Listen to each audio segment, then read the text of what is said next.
Welcome to Story Tales. Please like this video and subscribe to Story Tales. I hope you enjoy the story. Let's begin.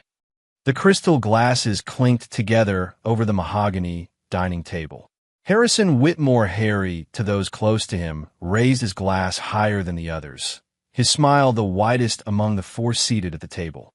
"To my little girl," he said, his voice steady yet filled with unmistakable pride. "No matter what you do, you always manage to exceed my expectations." Celeste Whitmore, 27 and glowing, dipped her head slightly at her father's words. Her engagement ring caught the light from the chandelier above them, sending tiny rainbows dancing across the white tablecloth. "Thank you, Dad," she said, meeting his gaze briefly before turning to her mother. "And Mom, for making this dinner special on such short notice." Delilah Whitmore nodded, her perfectly manicured fingers adjusting the pearls at her neck. "Of course, darling, though I wish you'd given us more than a day's notice." Harry shot his wife a look. "It doesn't matter. What matters is that we're celebrating." Paxton Whitmore, their 24-year-old son, slouched in his chair, typing something on his phone. "Yeah, congrats, sis. Adrian's a cool guy." "Put that away," Harry said, gesturing to Paxton's phone. "Your sister just announced her engagement.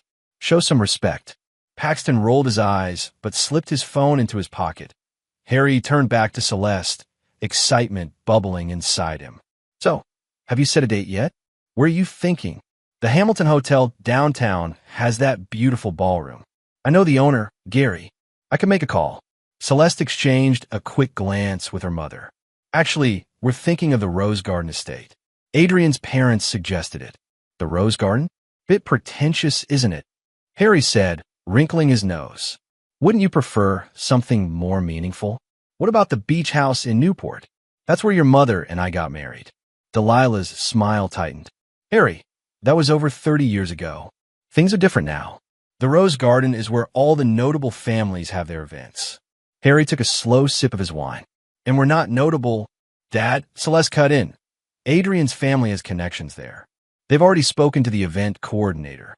"Without consulting us?" Harry asked, his eyebrows rising. "They were just being helpful," Celeste said, her tone defensive. "Plus, they know people. It's hard to get a slot there without connections." Harry laughed, a short, incredulous sound. "And what am I? I built my company from the ground up. I know half the business owners in this city. If you want connections, Celeste, you have them right here." An uncomfortable silence fell over the table. Delilah cleared her throat. "Let's not get caught up in details. We should be celebrating," she said, raising her glass again. "To Celeste and Adrian." The rest of the dinner passed in a blur of forced conversation and strained smiles. Harry tried to engage Celeste in wedding plans, offering to handle the financial aspects, suggesting venues, photographers, caterers, but each suggestion was met with a polite but dismissive response. "Dad, Adrian's parents know what they're doing. They're handling most of it," Celeste finally said as dessert was being served. "You don't need to worry about anything." Harry sat back in his chair, feeling a strange unease settle in his stomach. "I'm your father. It's my job to worry and to help." Celeste reached across the table and patted his hand. "I know, Dad, but really, everything's under control. Just show up and enjoy the day." Harry nodded, forcing a smile, but the unease remained. The following days were a whirlwind of calls from Delilah to her side of the family, excited chatter between Celeste and her friends, and meetings with Adrian's parents that Harry was conspicuously not invited to. Each time he asked about the plans, he was told they were still being worked out or that Adrian's mother is handling that part. After a week of being kept at arm's length from his daughter's wedding preparations, Harry decided to take matters into his own hands. He called Adrian's father, Robert Jenkins, a man he'd met only twice and found insufferably pompous. "Robert, Harry Whitmore here. I was hoping we could discuss some of the wedding arrangements." There was a pause on the other end of the line. "Oh, Harry." "Yes, well, most of the arrangements have been finalized." "Finalized? Without my input?" Another pause. "We were under the impression that Delilah was representing your interests in the matter." Harry gripped the phone tighter. "I'd like to be involved directly. It's my daughter's wedding." Of course," Robert said, his tone placating. "However, the truth is, We're trying to keep the guest list rather selective. The Rose Garden has limited capacity, you understand. I'm not talking about the guest list, Harry said, his patience wearing thin. I'm talking about being involved in the planning of my daughter's wedding. Ah, I see. Well, perhaps you should discuss this with Celeste. I believe she and Adrian have some specific ideas about how they want things to proceed. After ending the call, Harry immediately dialed Celeste. Dad, she answered, sounding distracted. I'm actually about to head into a meeting. Can I call you back? Celeste, I need to talk to you about the wedding.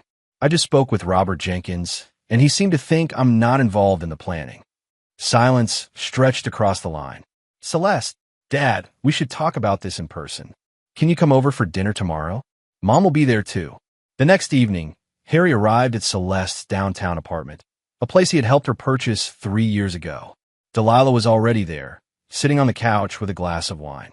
Paxton, surprisingly, was also present, slouched in an armchair, looking bored. What's going on? Harry asked, taking in the serious faces around him. Celeste gestured for him to sit.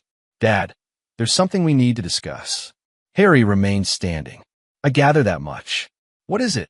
Celeste glanced at her mother, who nodded encouragingly. We've been talking about the wedding, and the thing is, we think it might be best if you weren't there. The words hit Harry like a physical blow. What? It's not that we don't want you there, Celeste hurried to add. It's just that Adrian's family is very traditional. They're concerned about, well, tensions. Tensions, Harry repeated, his voice growing louder. What tensions? Delilah stood up, placing a hand on his arm. Harry, please calm down. This is exactly the kind of reaction we were worried about. Harry shook her hand off. You were in on this decision. It wasn't an easy one to make, Delilah said, her voice smooth and practiced. But Adrian's family is very influential, and they have certain expectations about the kind of event this will be. I don't fit those expectations. Harry asked, his voice dangerously quiet. Dad, you have to understand, Celeste began, her voice trembling slightly. Adrian's family comes from a different world. They're old money, and they have certain standards. Standards, Harry repeated, the word tasting bitter in his mouth. And I don't meet these standards. I, who built a Fortune 500 company from nothing, who provided everything you've ever had. It's not about money, Celeste said, frustration creeping into her voice. It's about fit. You can be so stubborn, so controlling. You always want things your way. Controlling? Harry echoed, incredulous. Is that what this is about? You think I'll try to control your wedding? You're doing it right now, Celeste exclaimed. You're making this about you when it should be about what's best for me and Adrian. And what's best is excluding your father from one of the most important days of your life. Harry's voice rose. Stop overreacting, Dad, Paxton interjected, finally looking up from his phone. It's just a wedding. Harry turned to his son, disbelief etched on his face. Just a wedding? Is that what you think? That this is about a single day? This is about respect, Paxton. This is about family. This is exactly why we made this decision, Delilah said, her voice cold. You always blow things out of proportion. You make everything into a drama. Harry looked from face to face his wife, his daughter, his son, and saw nothing but dismissal in their eyes. The realization cut deep. They had made this decision together, united against him. I see, he said finally, his voice steady despite the storm raging inside him. Well, thank you for your honesty, at least. He turned to leave, his hand on the doorknob, when Celeste called after him. Dad, please try to understand. It's just easier this way. Harry didn't turn around. Easier for whom? Celeste? Certainly not for me. He walked out, the door closing behind him with a quiet, definitive click. Harry sat in his study, a glass of whiskey untouched on the desk beside him. The house was quiet. Delilah hadn't returned home yet. He stared at the framed photo on his desk, a family portrait taken 10 years ago. Celeste, 17 then, stood tall and proud next to him. Paxton, 14, wore a mischievous grin. Delilah, elegant as always, stood slightly apart, her smile not quite reaching her eyes. Looking at it now, Harry could see the distance already forming, the invisible lines being drawn. The grandfather clock in the hall struck midnight, the sound echoing through the empty house. Harry closed his eyes, memories washing over him like waves. 20 years earlier, the Whitmore family was just beginning to taste success. Harry had secured his first major contract, a deal that would put Whitmore Enterprises on the map. He'd come home late that night, excitement coursing through him. "Delilah," he'd called out, rushing into the living room where his wife sat reading a magazine. "We got it. The Palmer contract is ours." Delilah had looked up, her expression mild. "That's nice, dear. Dinner's in the fridge. You'll need to heat it up. Did you hear what I said? The Palmer contract. This changes everything for us." "I heard you," Delilah had replied, turning a page in her magazine. "I'm glad it worked out." Harry had stood there, his excitement deflating like a punctured balloon. "This means we can finally move to a bigger house. Get you that car you've been wanting." Delilah had sighed, setting her magazine down. "Harry, my parents offered to help us with those things months ago. We didn't need to wait for this contract." "I don't want your parents' money," Harry had said, his jaw tightening. "We can make it on our own." "On your terms, you mean?" Delilah had retorted. "Always on your terms." That night had set the tone for the years that followed. Harry worked longer hours, pushing himself harder, determined to build something substantial, something that was entirely his own. Delilah retreated further into her family's world, taking the children with her to country club lunches and society events, while Harry was at the office, by the time Celeste was 10 and Paxton 7. The division in the household was clear.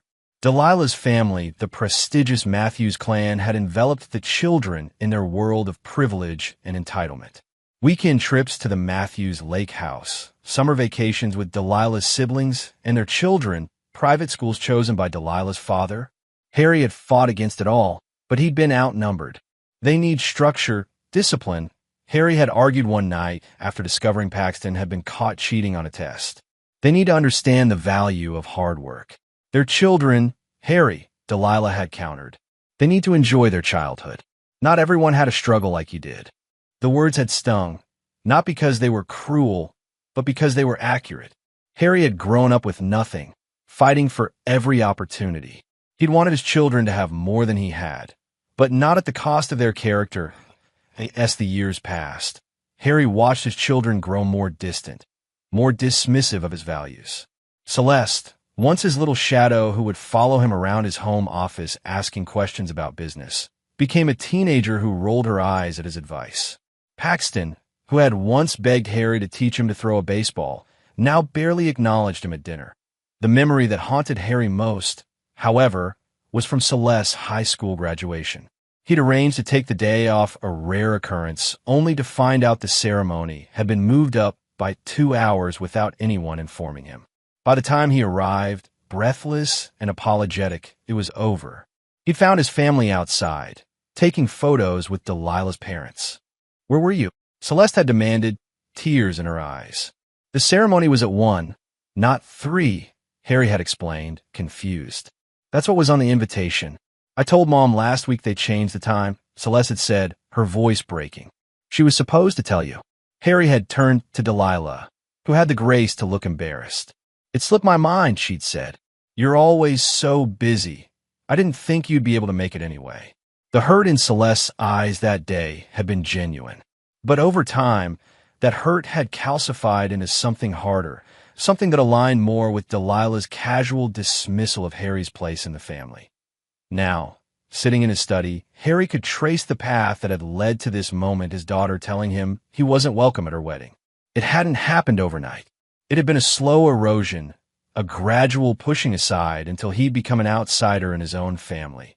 The sound of the front door opening broke through his thoughts. Delilah's steps, light and measured, moved through the foyer. She paused outside his study door, but didn't enter. After a moment, her footsteps continued up the stairs. Harry picked up his untouched whiskey and downed it in one go. The burn in his throat, a welcome distraction from the ache in his chest. 3 days passed. Harry and Delilah moved around each other like ghosts, not speaking, barely acknowledging each other's presence. Harry threw himself into work, leaving early and returning late. If Delilah noticed, she didn't comment that on the 4th day, Harry arrived home to find an envelope on the console table in the foyer. It was thick, expensive, cream-colored paper with his name written in elegant calligraphy. He recognized it immediately for what it was, a wedding invitation. For a moment, hope flickered in his chest. Perhaps they had reconsidered. Perhaps Celeste had come to her senses. He tore open the envelope carefully and pulled out the card inside. The words blurred before his eyes as he read. Mr. and Mrs. Robert Jenkins request the honor of your presence at the marriage of their son, Adrian Michael Jenkins, to Celeste Victoria Whitmore. Harry stared at the invitation, reading it once, twice, 3 times. His name wasn't listed among the parents of the bride. Just Celeste Victoria Whitmore, as if she had sprung into existence on her own. And the invitation itself, addressed to Mr. Harrison Whitmore, had been sent by Adrian's parents, not his own daughter. He was being invited as a guest, a generic guest to his own daughter's wedding. The final insult. Harry placed the invitation back on the table with deliberate care, his movements slow and controlled despite the rage building inside him. He climbed the stairs to their bedroom, where Delilah was sitting at her vanity, removing her jewelry. I received an invitation today, he said, his voice deceptively calm that Delilah's eyes met his in the mirror. Yes, I saw it when I came home. Did you know about this? She turned to face him. About what specifically, Harry? About me being invited as a guest to my daughter's wedding. About my name being left off the invitation entirely. About this entire charade. Delilah sighed, setting down her earrings. It was Adrian's parents' decision. They're paying for everything, so they had the final say on the invitations. And you didn't think to object? To stand up for me? What was I supposed to say? They've been generous enough to include you at all, given the circumstances. Harry stared at her, truly seeing her for perhaps the first time in years. This woman, who had shared his life for 3 decades, who had borne his children, who had witnessed his struggles and successes, she didn't respect him. Worse, she didn't value him. I see, he said finally. Well then, I guess I should be grateful for the invitation. He turned and walked back downstairs to his study, locking the door behind him. He sat at his desk, opened his laptop, and began to type. Within an hour, he had booked a flight to Italy, departing the day before the wedding, and arranged for a 2-week stay at a luxury villa in Tuscany. He made one more call that night to his assistant. Margaret, I need you to clear my schedule for the last 2 weeks of June. I'll be out of the country. After a pause, he added, and I'll be unreachable. Unreachable, sir? But the Peterson merger can wait, Harry interrupted. Or you can pass it to James. He's ready to take on more responsibility. Yes, sir. Will Mrs. Whitmore be joining you? Harry's grip on the phone tightened. No, Margaret. She will not. The following morning, Harry left the house before Delilah woke up. He spent the day at his office, methodically reorganizing his schedule, delegating tasks, preparing for his absence. He didn't return home until late that night, knowing Delilah would be asleep. This pattern continued for the next few weeks. Harry avoided all contact with his family, ignoring calls from Celeste and Paxton, speaking to Delilah only when absolutely necessary. If they noticed his coldness, his distance, they didn't comment on it. Perhaps they were relieved. The day before his scheduled departure, Harry received a text message from Celeste. Dad, we need to finalize the seating arrangements for the reception. Are you bringing a +1? Harry stared at the message for a long time before typing his response. No. I won't be needing a seat at all. He turned off his phone after that, packed his bags, and slept in the guest room. The next morning, he left for the airport before dawn. He didn't leave a note. The Italian sun warmed Harry's face as he sat on the terrace of his rented villa, a glass of local wine in hand. The rolling hills of Tuscany stretched out before him, vineyards and olive groves creating a patchwork of greens and golds. It was beautiful, peaceful, everything his life back home was not. For 2 weeks, Harry had been completely cut off from his regular life. He'd left his phone in his hotel room, spent his days exploring small villages, visiting local wineries, and his evenings dining alone in cozy restaurants where no one knew his name or expected anything from him. IT had been, in many ways, a revelation. The constant knot of tension he'd carried in his shoulders for years had begun to loosen. The tight feeling in his chest when he thought about his family had dulled to a manageable ache. He'd even managed to sleep through the night, something that had become increasingly rare at home. But today was his last day in Italy. Tomorrow, he would board a plane back to reality, back to the mess he'd left behind, back to a family that didn't want him. Harry sipped his wine, watching the sun begin its descent toward the horizon. He wasn't looking forward to the return, but he wasn't dreading it either. Something had shifted during his time away. The hurt was still there, but it was accompanied now by a new feeling, a cold, clear certainty. His family had made their choice. Now it was time for him to make his. The flight back was long but uneventful. Harry spent most of it reviewing business proposals, preparing himself to dive back into work as soon as he landed. He called Margaret from the airport in Rome, giving her a list of meetings to arrange for the coming week. She hadn't mentioned his family, and he hadn't asked. When he finally arrived home, the house was quiet. It was mid-afternoon on a Tuesday. Delilah was probably at her weekly lunch with her sister. Harry carried his luggage upstairs, unpacked methodically, and was back downstairs in his study by the time he heard the front door open. "Harry!" Delilah's voice called from the foyer, surprise evident in her tone. "Are you home?" Harry didn't answer, continuing to sort through the mail Margaret had left on his desk. Footsteps approached, and then Delilah was standing in the doorway, looking at him as if he were a ghost. "You're back," she said, stating the obvious. "I am," Harry replied, not looking up from his task. "Where were you?" There was an edge to her voice now. "You missed the wedding, Harry. Do you have any idea what that did to Celeste?" At this, Harry finally raised his head. "I was in Italy. And yes, I'm aware I missed the wedding. That was rather the point." Delilah stepped into the study, her face flushed with anger. "How could you be so selfish? So petty? It was your daughter's wedding day, and you disappeared without a word." "Without a word?" Harry repeated, his voice dangerously calm. "I believe I made it quite clear I wouldn't be attending when I responded to Celeste's text. And I find it interesting that neither of you bothered to check on me until the day of the wedding. Almost as if you didn't care whether I was there or not until my absence became inconvenient." "Inconvenient?" Delilah hissed. "It was humiliating. Everyone was asking where you were. What were we supposed to say? That you were throwing a tantrum because you didn't get your way?" Harry leaned back in his chair, regarding his wife with cool detachment. "You could have told the truth. That I wasn't welcome. That I was invited as an afterthought, a generic guest rather than the father of the bride. That my own family decided I wasn't important enough to include in one of the most significant days of my daughter's life." "That's not true, and you know it," Delilah protested, but there was a flicker of guilt in her eyes. "You were always welcome. You chose not to come. Spare me the revisionist history, Delilah," Harry said, turning back to his mail. "I'm not interested." Delilah stood there for a moment longer, clearly expecting more, but Harry had said all he intended to say. Finally, she turned and left, her steps heavy on the hardwood floors, to be by the time Harry emerged from his study hours later. The house was silent again. A note on the kitchen counter informed him that Delilah was having dinner with Celeste and would be back late. Harry made himself a sandwich, ate it standing by the counter, and then returned to his study. This pattern continued for the next few days.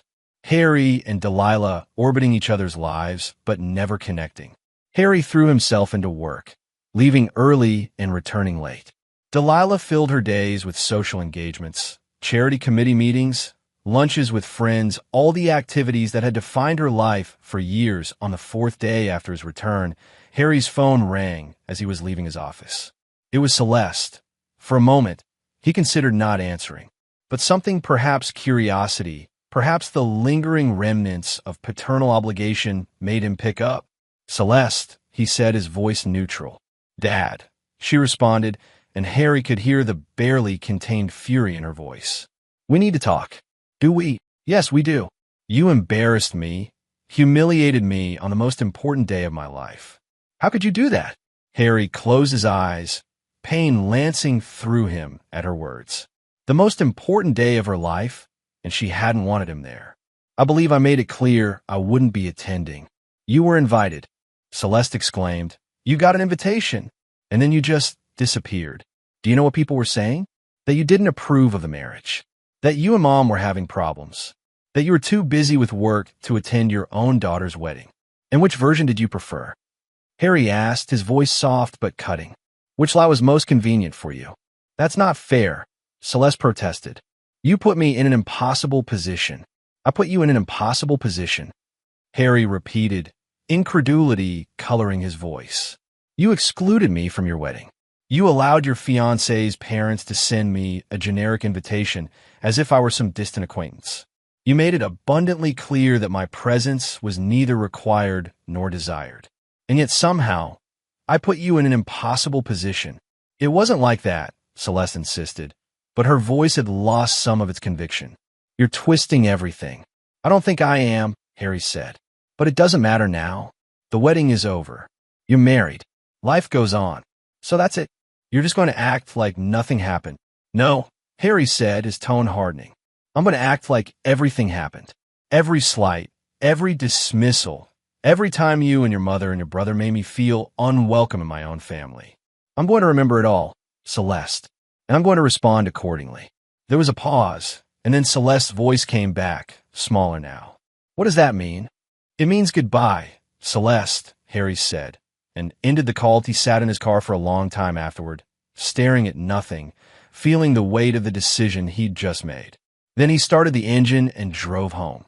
The next morning, his phone rang again. This time it was Paxton. Dad, his son said without preamble. What did you say to Celeste? She was crying all night. Hello to you too, Paxton, Harry replied dryly. I'm fine. Thank you for asking. This isn't a joke, Paxton snapped. You need to apologize to Celeste. She's upset enough as it is. First, you skip her wedding, and now you're giving her some kind of cryptic threat. It wasn't a threat, Harry said calmly. It was a statement of fact. And I find it interesting that you're calling to defend your sister when you yourself haven't bothered to check on me once since I returned from Italy. Why would I need to check on you? You're an adult. You make your own choices. Yes, I do. As did you and Celeste when you decided to side with your mother against me. Paxton sighed, the sound crackling over the line. Dad, just get over it already. It was just a wedding. Why are you making such a big deal about this? It wasn't just a wedding, Paxton. It was a symbol of something much larger, something that's been happening for years. But I don't expect you to understand that. Whatever, Paxton said, dismissal clear in his voice. Just call Celeste and apologize. She doesn't need this stress right now. No, Harry said simply. No, Paxton repeated, disbelief evident in his voice.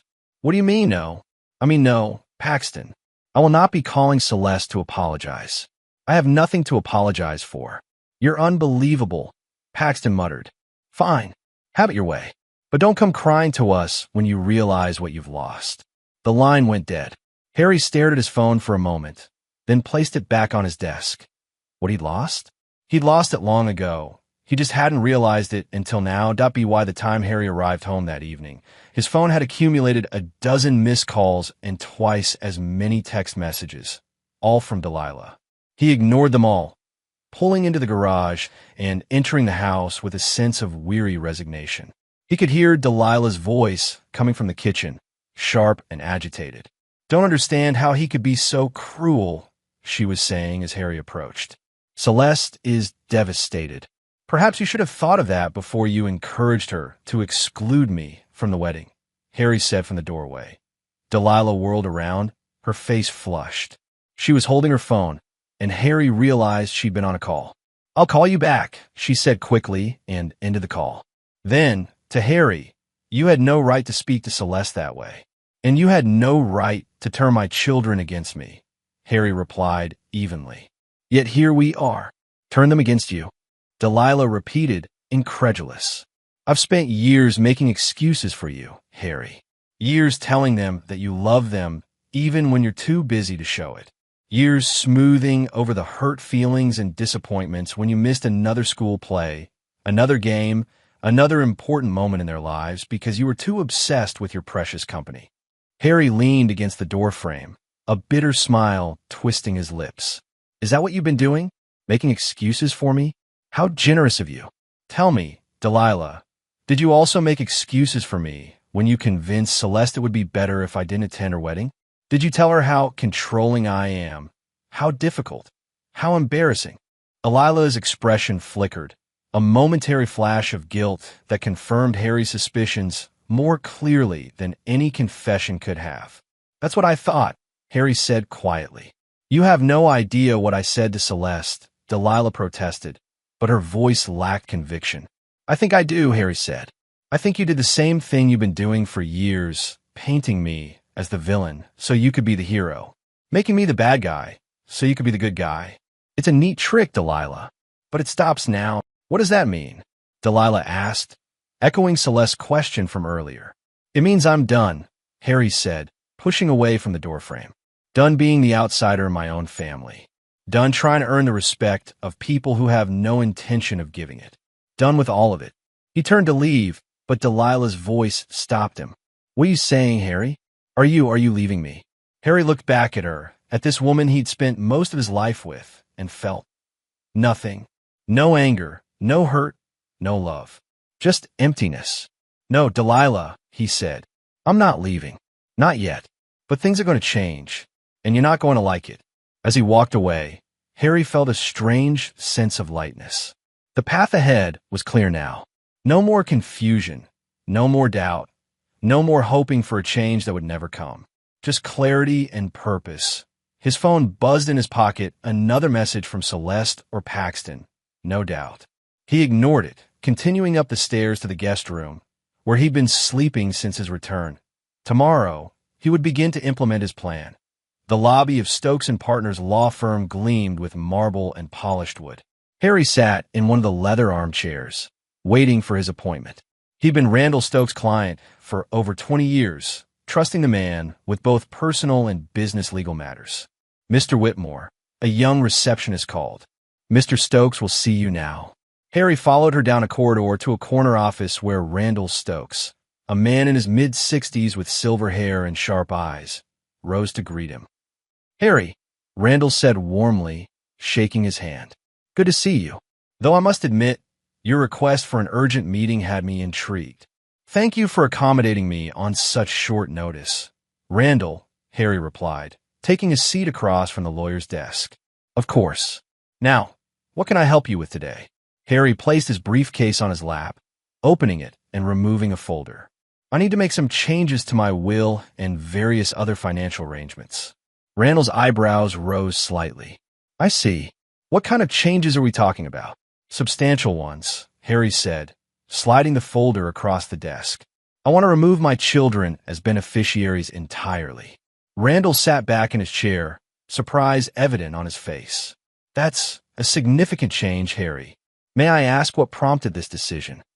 Harry's expression remained impassive. "Let's just say I've had a wake-up call regarding where I stand with my family." Randall nodded slowly, not pressing for details. It was one of the things Harry appreciated about the man, his discretion. "And Mrs. Whitmore? Will she remain a beneficiary?" "For now, yes," Harry said, "though I'd like to restructure things to limit her access to certain assets." "I see," Randall said again, opening the folder and scanning its contents. "And you're planning to redirect the bulk of your estate to charitable organizations?" "Yes. The Harrison Whitmore Foundation, specifically. I'll be establishing it to support entrepreneurship programs for underprivileged youth." Randall looked up from the papers. "Harry, I have to ask, are you sure about this? This represents a complete reversal of your estate planning up to this point." Harry met the lawyer's gaze steadily. "I've never been more sure of anything in my life, Randall." After a moment, Randall nodded. "Very well. I'll need to draft new documents, which will take a few days. In the meantime, I'd suggest you start the process of establishing the foundation. I could put you in touch with colleagues who specialize in that area." "Thank you," Harry said. "There's one more thing. I'd like to review all joint accounts and assets I share with Delilah. I'm interested in reallocating some of those resources." "You're thinking of moving assets?" Randall asked carefully. "Not moving them, exactly," Harry clarified. "Just ensuring they're protected should the need arise." Randall's expression turned grave. "Harry, I have to advise you that if you're considering divorce—" "I didn't say anything about divorce," Harry interrupted smoothly. "I'm simply being prudent." "Of course," Randall said, though his eyes remained skeptical. "I'll have my team review your financial structures and provide some options." But I must caution you against making any drastic moves with joint assets without proper legal groundwork. That could complicate matters significantly later on. Noted, Harry said, standing. I'll wait for your call about the will changes. As Harry left the law firm, he felt a sense of grim satisfaction. The first blow had been struck. Not that his family would know it, yet these changes would remain private for now. But the foundation had been laid. Over the next few weeks, Harry worked methodically. During the day, he maintained his usual routine at Whitmore Enterprises, giving no indication that anything had changed. In the evenings and on weekends, he executed his plan step by methodical step that he established the Harrison Whitmore Foundation, transferring a significant initial endowment from his personal funds. He restructured his investment portfolio, moving assets that had been earmarked for Celeste and Paxton into separate accounts under the foundation's name. He consulted with financial advisors about offshore accounts and trusts, following their recommendations with meticulous attention to detail. At home, things remained tense. Delilah had made several attempts to discuss the situation with their children, but Harry had rebuffed each one with cool politeness. There's nothing to discuss, he would say. They've made their feelings clear, as have I. Delilah watched him with growing unease. The distant, distracted husband she had grown accustomed to had been replaced by someone colder, more deliberate, someone who looked at her as if she were a stranger. 2 weeks after his meeting with Randall, Harry returned home to find Delilah waiting for him in the living room, a glass of wine in hand and a determined expression on her face. We need to talk, Harry, she said as he entered. This can't go on. Harry set down his briefcase and loosened his tie. What can't go on exactly? This, whatever this is, Delilah gestured vaguely between them. You've barely said 10 words to me in the past 2 weeks. You're sleeping in the guest room. You won't take calls from the children. It's like living with a ghost. I thought you would appreciate the peace and quiet, Harry said, pouring himself a whiskey from the bar cart. Isn't that what you always wanted?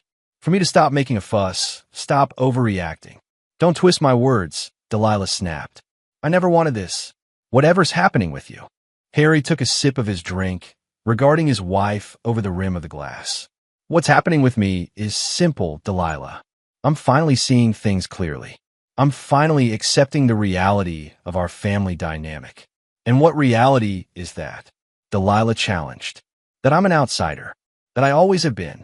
That you, Celeste, and Paxton have your own little club, and I've never been a member. Harry's voice was calm, matter of fact.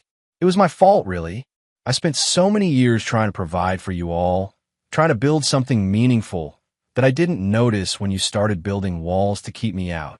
That's not true, Delilah protested. You built those walls yourself, Harry. With your constant working, your obsession with success, your rigid expectations.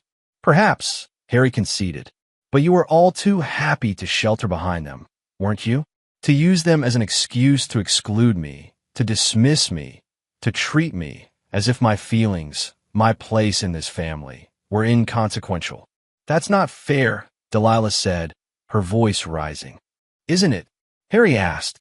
Tell me, Delilah, when Celeste was making her wedding plans, did you ever once stand up for me? Did you ever say, no, Harry is Celeste's father, he deserves to be part of this? Or did you go along with it, encourage it even, because it was easier that way? Delilah's silence was answer enough. That's what I thought, Harry said softly. So don't sit there and tell me that I'm the one who built the walls. You and the children laid every brick, and now you have the audacity to be surprised when I stop trying to tear them down. What do you want from me, Harry? Delilah asked, her voice suddenly tired. An apology? Fine. I'm sorry. I'm sorry that we hurt you. I'm sorry that things got so out of hand. Is that what you need to hear? Harry studied her face, looking for genuine remorse, for understanding. He found neither, only impatience and a desire to smooth things over, to return to the status quo. No, he said finally. That's not what I need. What I need is, well, it doesn't matter now. It's too late. Too late for what? Delilah asked, a note of alarm creeping into her voice. Harry drained his glass and set it down. Too late for us, Delilah. Too late for this family as it was. Things are changing. I'm changing, and there's nothing you can do about it. He turned to leave, but Delilah stood quickly, blocking his path. Harry, wait. Please. We can fix this. We can go to counseling. We can. There's nothing to fix, Harry interrupted gently. There's only acceptance. Acceptance of what is and what will be. He sidestepped her and walked out of the room, leaving Delilah staring after him, a strange expression on her face that mingled fear, confusion, and for the first time, genuine regret. The call came on a Tuesday afternoon, just as Harry was wrapping up a board meeting. His assistant poked her head into the conference room, mouthing urgent and pointing to his phone. Harry excused himself, stepping out into the hallway. Harry Whitmore, he answered, his voice clipped. Harry, it's Bill Donovan. Harry's eyebrows rose in surprise. Bill was an old friend, someone he'd known since college. They didn't speak often these days, busy lives, different cities, but there had been a time when they were as close as brothers. Bill, Harry said, his tone warming. It's been a while. How are you? I'm good, thanks. Listen, Harry, I'm calling because, well, there's something you should know. I wasn't sure if I should tell you, but after thinking about it, I figured if it were me, I'd want someone to let me know. Harry felt a heaviness settle in his stomach. What is it, Bill? I was at Celeste's wedding, Bill began, and Harry's grip on the phone tightened. I saw you weren't there, which surprised me, but I figured maybe you were sick or there was some emergency. But then I overheard something, a conversation between Delilah and one of her friends. What did she say? Harry asked. Though he already suspected the answer would not be pleasant, Bill sighed. She was saying how much more relaxed everyone was without you there. How you would have tried to control everything, take over. She said she'd convinced Celeste that it would be better if you weren't involved, that you'd only cause problems. The words hit Harry like a physical blow, even though they merely confirmed what he'd already begun to suspect. I see. Anything else? Bill hesitated. There was someone else there. A man named Thomas Barrett. Do you know him? Harry frowned, searching his memory. The name sounds vaguely familiar. He was Delilah's boyfriend before you. Her college sweetheart, I think. Harry's frown deepened. What was he doing at the wedding? That's the thing, Harry. He wasn't just a guest. He was seated at the family table. He and Delilah seemed close. Very close. Harry leaned against the wall, a cold feeling spreading through his chest. How close? I can't say for sure, Bill said carefully. But they were together most of the evening, dancing, laughing. At one point, I saw them outside on the terrace, having what looked like a pretty intense conversation. They didn't notice me, and I didn't want to intrude, but, Harry, I've known you both a long time. There was definitely something there. Harry closed his eyes, breathing deeply. Thank you for telling me, Bill. I appreciate it. Harry, I'm sorry. I debated whether to call, but I thought you deserved to know. You did the right thing, Harry assured him. And Bill? Let's not wait so long to catch up next time. After ending the call, Harry stood in the hallway for a long moment, processing what he'd learned. Then, with a decisive nod, he returned to the conference room, collected his things, and excused himself from the remainder of the meeting. Something's come up, he told the board members. James will handle the rest of the agenda. He drove home in a state of numb clarity. All the pieces were falling into place. Now Delilah's insistence that he not attend the wedding, her defensiveness afterward, her recent attempts to repair things between them. It wasn't guilt over excluding him. It was fear of what he might discover. The house was empty when he arrived, which was just as well. Harry needed time to think, to plan his next move. He went to his study, closing the door behind him, and sat at his desk, staring at the family photo that still held a place of honor there. Picking up the frame, he studied the faces: Delilah's practice smile, Celeste's youthful confidence, Paxton's rebellious smirk. His own face, proud and oblivious. A perfect picture of a family that had never really existed. With a sudden surge of anger, Harry hurled the frame across the room. It hit the wall with a satisfying crash, glass shattering and scattering across the hardwood floor. In the silence that followed, Harry felt a strange sense of peace descend over him. The last thread of hope, the final barrier holding back his resolve, had snapped. There was no going back now. He picked up his phone and dialed Randall Stokes' number. Randall, he said when the lawyer answered. I'd like to accelerate our plans. All of them. I see. Randall replied, his voice carefully neutral. Including the contingency plans we discussed, especially those, Harry confirmed. How quickly can we move? For the will and trust changes, we can finalize everything by the end of the week. The other matters, those might take a bit longer. There are certain procedures we need to follow to ensure everything is done properly. Do what you need to do, Harry said. But I want to move as quickly as possible. Understood. I'll call you tomorrow with a more detailed timeline. After hanging up, Harry unlocked the bottom drawer of his desk and removed a folder one he'd been compiling for the past few weeks. It contained bank statements, credit card bills, phone records, small discrepancies, unexplained absences, strange charges. Nothing definitive on its own, but taken together, they painted a picture of deception that stretched back months, possibly years.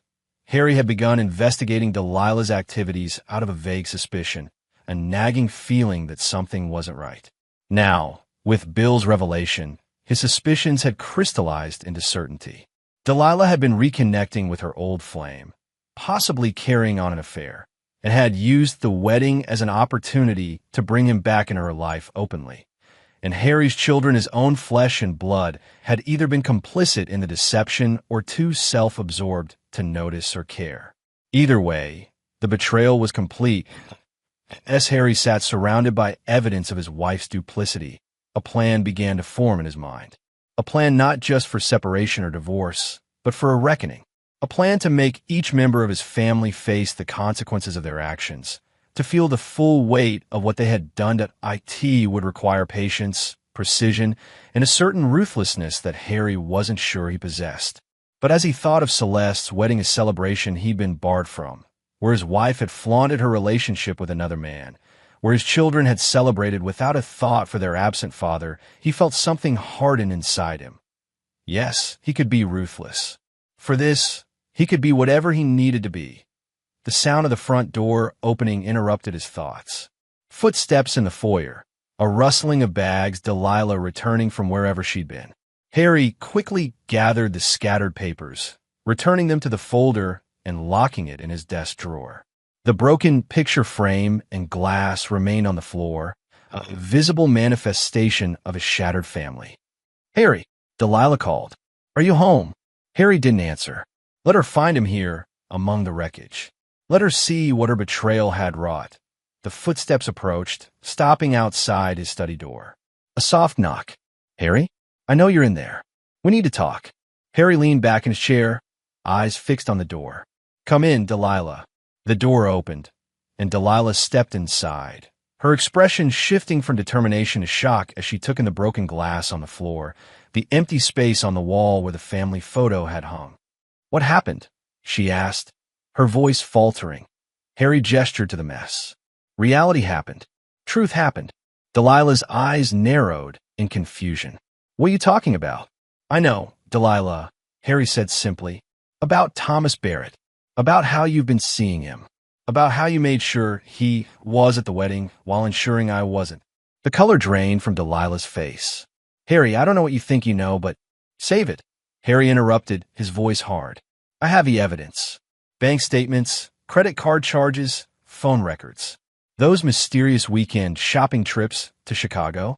The late-night calls when you thought I was asleep. I know everything." Delilah stared at him, her mouth working silently for a moment before she found her voice. "You've been spying on me?" Harry laughed, a harsh, bitter sound. "That's your response?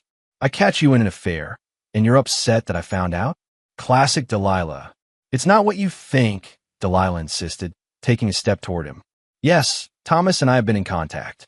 Yes, he was at the wedding. But it's not. It wasn't what?" Harry pressed. "Wasn't an affair? Wasn't a betrayal? Wasn't a deliberate attempt to push me out of my daughter's wedding so you could play happy families with your old flame? I never meant to hurt you," Delilah said, her voice small. "Liar," Harry said softly. "You meant exactly that. You've been trying to hurt me for years, Delilah. To diminish me, to push me aside. Well, congratulations. You succeeded. I'm out. Out of this marriage, out of this family, out of this farce we've been playing at for far too long." Delilah's face crumpled. "Harry, please. We can work through this. We could go to counseling. We can..." There is no we anymore, Harry cut her off. There's just you, dealing with the consequences of your choices. And those consequences, Delilah, are going to be severe. What does that mean? Delilah asked, fear creeping into her voice. Harry smiled, a cold, predatory expression that made Delilah take a step back. It means I'm done being the family ATM. It means I'm done turning a blind eye to your disrespect, your children's entitlement, your collective dismissal of everything I've worked for, everything I've built. It means war, Delilah. And trust me when I say, you're not going to like how it ends. Delilah stared at him, tears welling in her eyes. You've changed. You used to be kinder, and you used to be faithful, Harry retorted. We've all changed, Delilah. The difference is, my changes are just beginning. Yours? They're too little too late. With that, Harry stood, brushing past his wife and leaving her standing alone in his study, surrounded by the physical evidence of their broken family. The envelope sat on Delilah's breakfast plate, thick cream paper with her name written in Harry's precise handwriting. She stared at it, coffee cup frozen halfway to her lips, a knot of dread forming in her stomach. For weeks, the tension in the house had been unbearable. Harry had been coldly polite, spending most of his time either at work or locked in his study. Delilah had made several attempts to discuss their situation, to explain about Thomas, to find some path forward, but Harry had rebuffed each overture with icy indifference. Now, looking at the envelope, Delilah knew whatever was inside would change everything. With trembling fingers, she picked it up, slid her nail under the flap, and extracted the contents. The first document was a letter from Randall Stokes' law firm, informing her that Harry had filed for divorce on grounds of adultery. The second was a preliminary settlement offer that made her blood run cold. Harry wasn't offering alimony. He wasn't offering half their assets. He was offering the bare minimum required by law, plus a small stipend that would allow her to maintain a lifestyle nowhere near what she was accustomed to. The house their home for 20 years would be sold. The vacation properties would remain with Harry.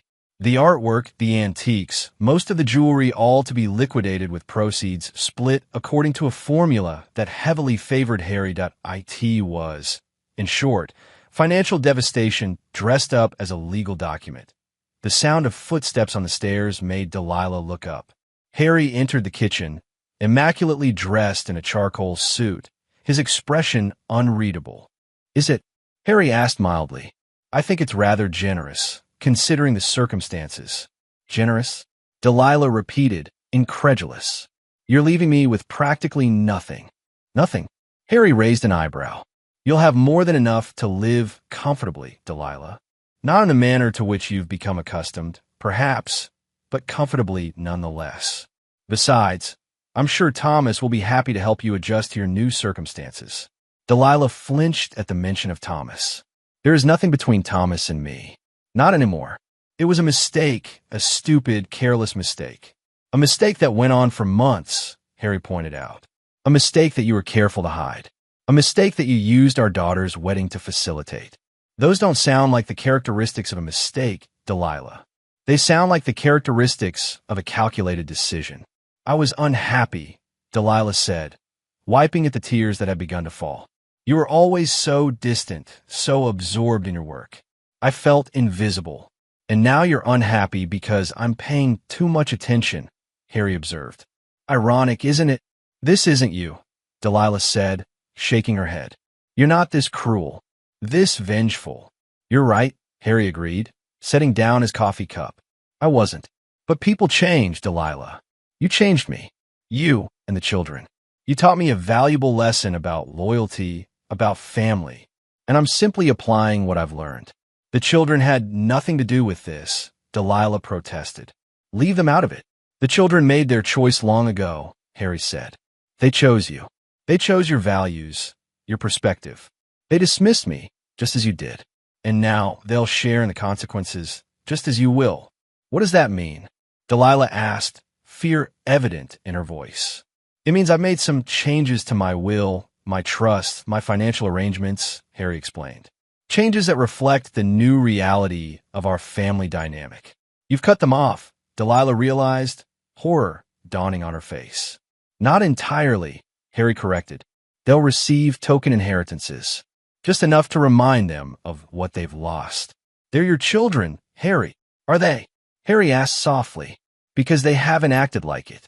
They've acted like strangers who view me as nothing more than a wallet, a distant benefactor they tolerate but don't respect. Well, the bank is now closed. They'll be devastated, Delilah whispered. Yes, Harry agreed. They probably will be. Just as I was devastated to learn that my family, the people I spent my life providing for, protecting, loving, saw me as disposable, as unnecessary, as someone whose feelings and place in the family were so insignificant that I could be excluded from my own daughter's wedding without a second thought. Delilah looked down at the divorce papers, reality sinking in. What do you want, Harry? What would it take to fix this? Harry regarded her for a long moment. There is no fixing this, Delilah. There's only moving forward, separately. You made your choice. Now you get to live with it. And what about you? Delilah challenged, anger beginning to replace her shock. What will you do? Live alone? Cut yourself off from everyone who cares about you. Who says I'll be alone? Harry countered. There's a whole world out there, Delilah. A world full of people who might appreciate what I have to offer, who might value loyalty and respect over status and appearances. You're making a mistake, Delilah insisted. This isn't the way to handle this. Perhaps, Harry conceded, but it's my mistake to make, just as reconnecting with Thomas was yours. With that, he picked up his briefcase and moved toward the door. Delilah's voice stopped him. I'll fight this, she said. I'll get the best lawyer I can find. I'll take everything. Harry turned back, a small, cold smile on his lips. By all means, try. But before you do, you might want to read the other documents in that envelope. The ones that detail the offshore accounts, the trusts, the corporate structures I've established over the past few months. The ones that explain why, legally speaking, most of our joint assets no longer exist. Delilah stared at him, stunned. You can't do that. It's illegal. It's perfectly legal, Harry corrected her. Everything has been done with the guidance of top financial and legal advisors. It's simply strategic. It's vindictive, Delilah spat. Yes, Harry agreed simply. It is. But then, so is excluding me from my daughter's wedding.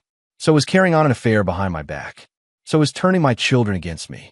We all make choices, Delilah. The difference is I'm making mine with my eyes wide open.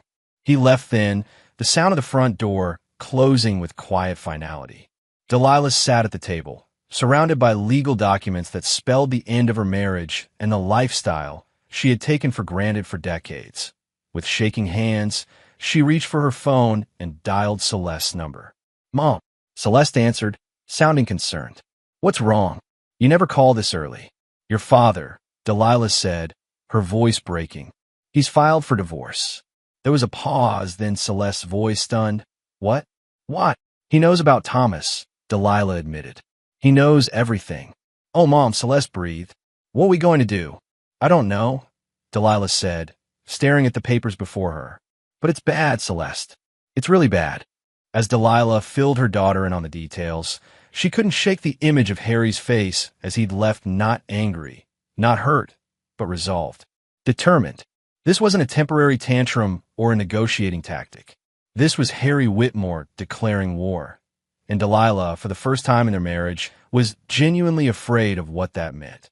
The charity gala was in full swing, the ballroom of the Grand Hotel filled with the city's elite business leaders, politicians, socialites. Harry moved through the crowd with ease, stopping to shake hands, exchange pleasantries, accept compliments on his recent philanthropic endeavors. The Harrison Whitmore Foundation had made quite a splash in its first few months, funding entrepreneurship programs in underprivileged communities and attracting attention from both the business and nonprofit worlds. Tonight's gala was its official public launch, a coming-out party of sorts for Harry's new focus. Harry, a voice called, and he turned to see Richard Palmer, one of his oldest business associates, approaching with a glass of champagne in hand. Spectacular event. You've outdone yourself. Thank you, Richard, Harry replied, gesturing to the room. Though I can't take all the credit. The foundation team has been working around the clock to make this happen. Still, Richard said, lowering his voice, it's quite a statement, isn't it? establishing this foundation right in the middle of everything else. Harry maintained his pleasant expression. Everything else? Richard glanced around, then leaned closer. The divorce, Harry, it's the talk of the town, especially after what came out about Delilah and that Barrett fellow. Ah, that, Harry said dismissively. Old news, Richard. Life goes on. Indeed it does, Richard agreed, patting Harry's shoulder. And you seem to be doing exceptionally well. Well, he glanced toward the entrance of the ballroom. Harry followed his gaze and felt a jolt of surprise. Delilah stood just inside the doorway, looking uncharacteristically uncertain. She was dressed impeccably, as always, but there was a fragility to her that hadn't been there before. Excuse me, Richard, Harry said, moving toward his soon-be-ex-wife. As he approached, Delilah straightened her shoulders, lifting her chin in a gesture of defiance that didn't quite hide her anxiety. Delilah, Harry greeted her, his voice neutral. This is unexpected. Is it? She asked. It's a charity event. I still get the invitations. Of course, Harry said smoothly. You're welcome to stay. Though I should warn you, the mood may not be entirely comfortable for you. Delilah's eyes narrowed. What do you mean? Before Harry could respond, a woman nearby turned and noticed Delilah. Her eyes widened in recognition, then narrowed in judgment. She whispered something to her companion, who also turned to stare. That, Harry said quietly. News travels fast in these circles, Delilah. And it seems the story of our divorce and its causes has traveled faster than most. Delilah paled slightly. You told people about Thomas? I didn't have to, Harry replied. Someone at the wedding took photos of the two of you together. Someone else remembered your history. Put those together with my filing for divorce, and well, people draw their own conclusions. You could have stopped it, Delilah accused. You could have kept it private. I could have, Harry agreed. But why would I? You weren't concerned about my privacy or dignity when you excluded me from Celeste's wedding. Why should I extend courtesies you never thought to offer me? This is revenge, Delilah said, her voice low but intense. Pure and simple. Not revenge, Harry corrected. Consequences. You made choices, Delilah. Now you're living with them. It's not just me who's suffering, Delilah hissed. Have you thought about what this is doing to the children? To their reputations? Ah, yes, the children, Harry said, his tone hardening. How are they? Still recovering from the shock of discovering that their trust funds have been redirected to charity? That the inheritance they've been counting on no longer exists? They're devastated, Delilah said, a hint of satisfaction in her voice. Especially Celeste. Her in-laws are not happy about the change in her financial situation. No, I imagine they're not, Harry said.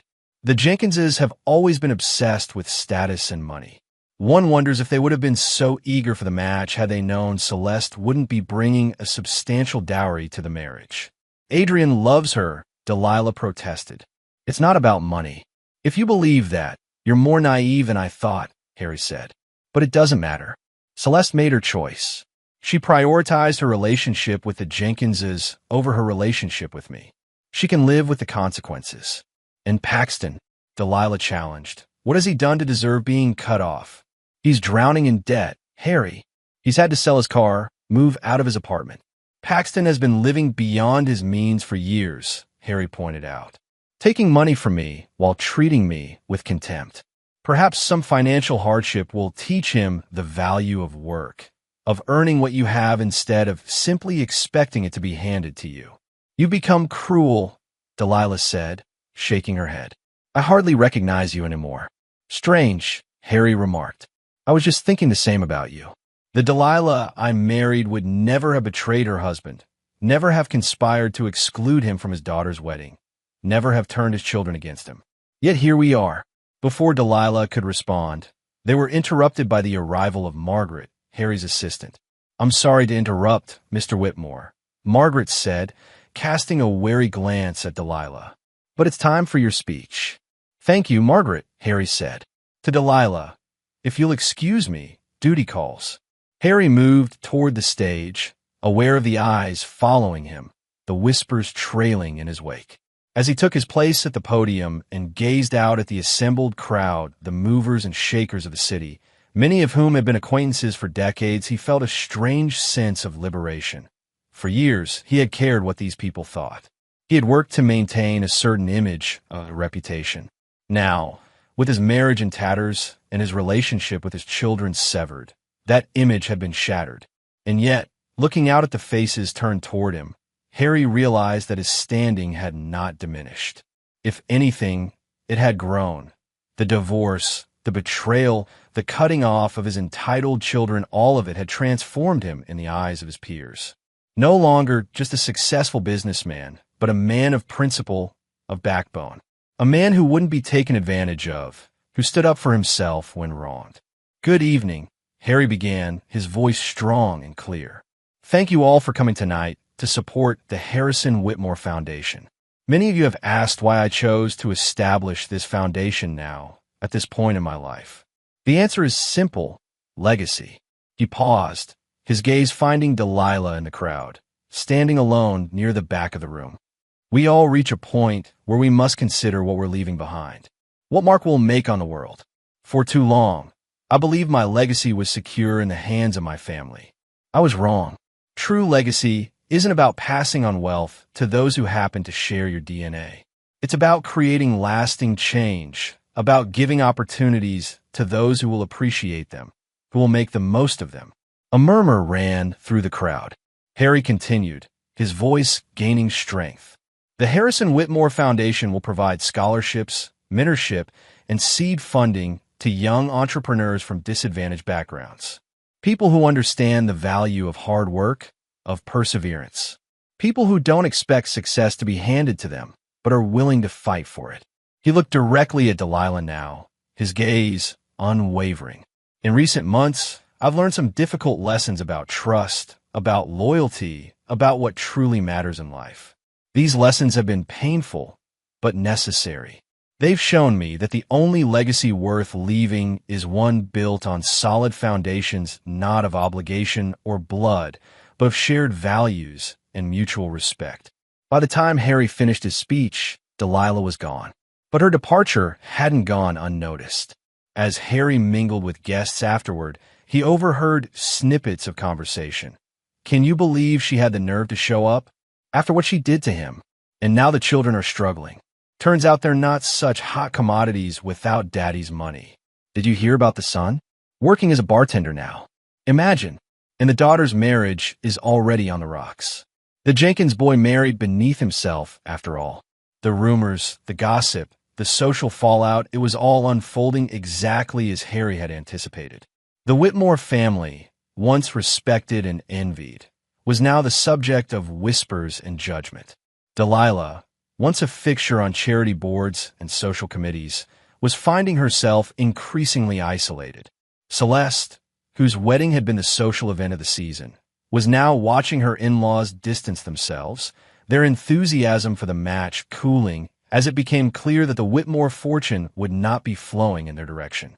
And Paxton, who had coasted on his father's name and wealth for years, was suddenly facing the harsh reality of having to support himself. It was, Harry had to admit, deeply satisfying to watch, not out of a desire to see them suffer, or at least not entirely, but out of a sense of justice being served. They had taken him for granted, dismissed his feelings, excluded him from their lives except when they needed his money or his name. Now they were learning, too late, the true value of what they had discarded. As the gala wound down, Harry found himself standing on the hotel's terrace, looking out at the city lights. A familiar voice spoke from behind him. "Quite an evening, Harry." He turned to see Randall Stokes, drink in hand, regarding him with a mixture of admiration and concern. "Indeed it was," Harry agreed. "The foundation raised more than we expected." "That's not what I meant," Randall said, moving to stand beside him at the railing. "I meant the whole performance. The speech, the not-so-subtle digs at your family, the way you've positioned yourself as the wrong party in all this." "Aren't I the wrong party?" Harry asked mildly. "Perhaps," Randall conceded. "But Harry, I've known you for a long time. This orchestrated public humiliation, it's not like you. The Harry you knew is gone. Harry said quietly, replaced by someone who finally sees things clearly. And is clarity worth the cost? Randall asked. The relationships that can never be repaired? The bridges being burned? Harry was silent for a moment, considering the question. Some bridges need to be burned, Randall.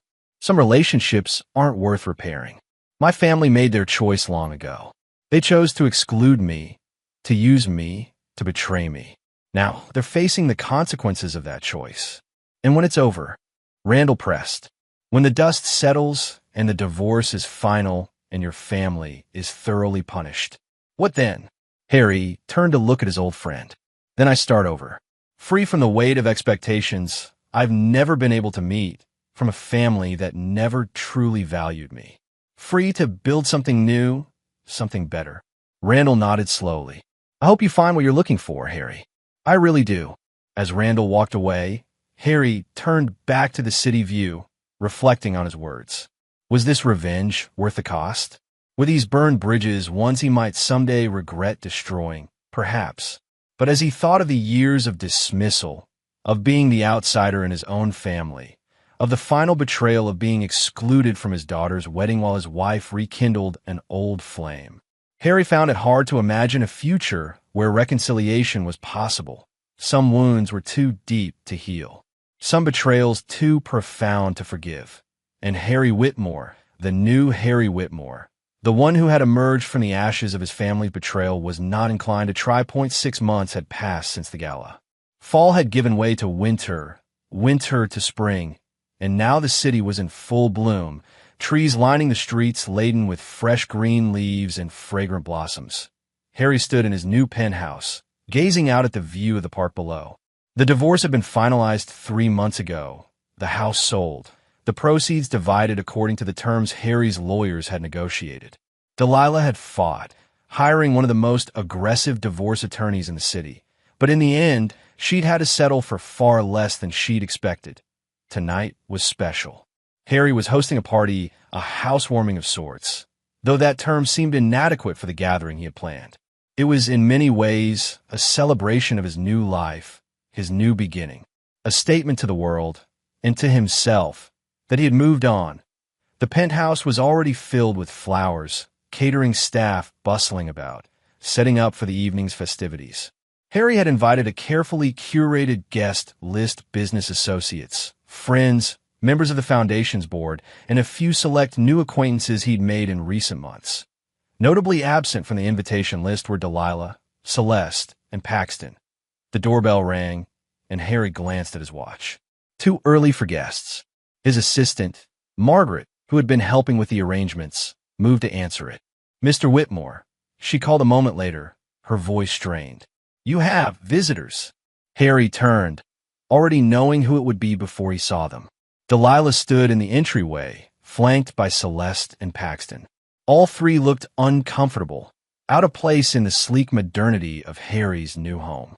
Quite a place you've got here, Dad, Paxton said, his attempt at casual undermined by the tension in his voice. Thank you, Harry replied coolly, though I don't recall inviting any of you. We need to talk, Delilah said, stepping forward. All of us. As a family. Harry raised an eyebrow. A family? Is that what we are? I was under the impression we were strangers who happened to share some DNA and a last name. Please, Dad, Celeste interjected, her voice soft. Just hear us out. Harry considered them for a moment, then nodded to Margaret. Give us a few minutes, would you, Margaret? And perhaps you could ensure the caterers stay in the kitchen for now. Of course, Mr. Whitmore, Margaret replied, disappearing down a hallway. Harry gestured to the living area. Well, since you've come all this way, you might as well sit down. They moved to the arrangement of sleek leather sofas and chairs, Harry taking a seat facing the three of them. The silence stretched, uncomfortable and laden with unspoken words. So, Harry said finally, talk. Delilah glanced at the children, then back to Harry. We've been doing a lot of thinking, all of us, about what happened, about the choices we made. And Harry prompted when she paused. And we were wrong, Delilah admitted, the words clearly difficult for her. I was wrong. About Thomas, about the wedding, about a lot of things. I see, Harry said, his expression neutral. And what brought about this sudden realization? The loss of your social standing? The hit to your finances? Or perhaps it's the fact that Celeste's marriage is already showing signs of strain, from what I hear. Celeste flinched. That's not fair, isn't it? Harry asked, turning his gaze to his daughter. Tell me, Celeste, how are the Jenkinses these days? Still as welcoming as they were when they thought you were bringing a substantial inheritance to the marriage. Adrian and I are having problems, Celeste admitted, her voice small. His parents, they've been putting pressure on him, suggesting that perhaps we rushed into things. How surprising, Harry remarked dryly. And you, Paxton? How's life treating you? Paxton shifted uncomfortably. It's been an adjustment. Working regular hours, paying bills, all that. I imagine it has, Harry said. Quite different from living off your trust fund, isn't it? We didn't come here to be mocked, Harry, Delilah interjected, a flash of her old spirit showing through. We came because, despite everything, we're still family. And family should be together. Harry laughed, a short, incredulous sound. Family should be together? Where was that sentiment when you were planning Celeste's wedding? When you were reconnecting with Thomas behind my back? When you were all deciding that I was an inconvenience to be tolerated rather than a husband and father to be respected? We made mistakes, Celeste said, tears welling in her eyes. Terrible mistakes. But Dad, we're trying to make amends. To fix what we broke. Some things can't be fixed, Harry said quietly. Some bridges, once burned, stay ash. So that's it, Paxton asked, a note of anger entering his voice. You're just done with us? Writing off 30 years of marriage. Your own children, like they mean nothing to you. I'm not the one who wrote off this family. Harry corrected him. You all did that long ago. I'm simply finally acknowledging what has been true for years, that I was never truly part of this family. Not in the ways that mattered. That's not true, Delilah protested. You were just distant, absorbed in your work. We needed you, and you weren't there. I was always there, Harry countered, his voice firm, working to provide the lifestyle you took for granted, supporting every ambition, every whim, every desire the three of you ever expressed. I was there for every moment that mattered, or I tried to be, when I wasn't deliberately excluded or misinformed. We didn't come here to argue, Harry, Delilah said, her tone conciliatory. We came to try to mend fences, to see if there's any chance of salvaging something from the wreckage. Harry studied her face, then Celeste's, then Paxton's. He saw regret there, genuine regret. But he also saw something else, calculation. The recognition that their lives were harder without him, without his money, his connections, his support. They missed what he provided, not who he was. Why now? He asked suddenly. Why, after 6 months of silence, do you appear on my doorstep hours before a party, looking for reconciliation? The three exchanged glances, and Harry knew he'd hit upon something. We heard about the party, Celeste admitted reluctantly. About your new friends. We worried that I was moving on. Harry finished for her. That I was building a new life, one that doesn't include you. Well, you're right. I am. You don't mean that, Delilah said, but there was uncertainty in her voice. I do, Harry replied simply. I've spent decades trying to earn your respect, your appreciation, your love. I've finally accepted that it's not possible. Not because of any failing on my part, but because you're incapable of seeing me as anything more than a provider, a bank account with legs. That's not true. Celeste protested, tears now flowing freely. We love you, Dad. We've always loved you. Perhaps, Harry conceded, in your way, but not enough to stand up for me when it mattered. Not enough to include me in the most important day of your life. Not enough to be faithful, to be honest, to be respectful. He stood, signaling the end of the conversation. I have guests arriving soon, and preparations to oversee. I think it's time for you to leave. Harry, please, Delilah began, also rising. Can't we just? No, Harry interrupted, his voice gentle but firm. We can't. You're overreacting. It's just a family. The words a deliberate echo of what they had said to him about the wedding landed with precision. All three flinched as if struck. Dad, Paxton tried one last time. Don't do this. Don't throw away everything we could still be. Harry looked at his son, seeing for a moment the little boy who had once looked up to him with admiration. I'm not throwing anything away, Paxton. I'm simply acknowledging what already is. Go live your lives. Learn from this if you can. Become better people, but do it without me. He walked to the entryway, opening the door in a clear invitation for them to leave. One by one, they filed past him, Delilah with a final, pleading look, Celeste with tears streaming down her face, Paxton with anger and hurt battling in his expression, as the door closed behind them. Harry leaned against it for a moment, exhaling slowly. There was pain. Yes, how could there not be? But there was also an overwhelming sense of peace, of finality. The chapter was closed. The last invitation had been rejected. Hours later, the penthouse was filled with laughter, conversation, music. Harry moved among his guests, accepting compliments on his new home, discussing the Foundation's latest initiatives, enjoying the easy camaraderie of people who valued him for himself, not for what he could provide. As the evening wound down, he found himself on the terrace, gazing out at the city lights, a glass of champagne in hand. A voice spoke from behind him. "Penny, for your thoughts." Harry turned to see Diane Fletcher, a board member of his foundation and a woman he'd come to admire for her intelligence, her wit, and her direct manner. "I'm not sure they're worth that much," Harry replied with a small smile. "I doubt that," Diane said, moving to stand beside him. "You've been preoccupied all evening. The perfect host, but somehow elsewhere." Harry considered denying it, but found he didn't want to. "I had some unexpected visitors before the party. My former family." "Ah," Diane said, understanding immediately. "That would explain it." "Difficult." "Yes and no," Harry admitted. "It was final. A closing of doors that perhaps needed to be closed." "And how do you feel about that?" Diane asked, her gaze direct and compassionate. Harry thought about it, turning the question over in his mind. "Lighter," he said finally, "as if I've set down a burden I've been carrying for too long. Sad in some ways, but mostly free." Diane nodded, not offering platitudes or judgments, just acceptance. It was one of the things Harry had come to appreciate about her. "To new beginnings," she said, raising her glass. Harry clinked his glass against hers. "To new beginnings." As they stood there, looking out at the city spread before them, Harry felt a sense of possibility unfurling within him. The past was behind him now, with all its disappointments and betrayals.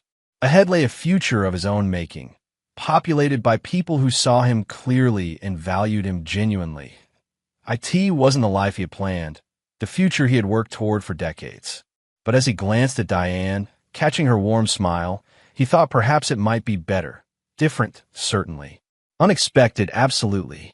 But better in ways he was only beginning to understand. The last invitation had been given and refused. Now it was time to write a new story, one that began with Harry Whitmore, standing alone but not lonely, ready at last to embrace a life defined not by what he had lost, but by what he had found.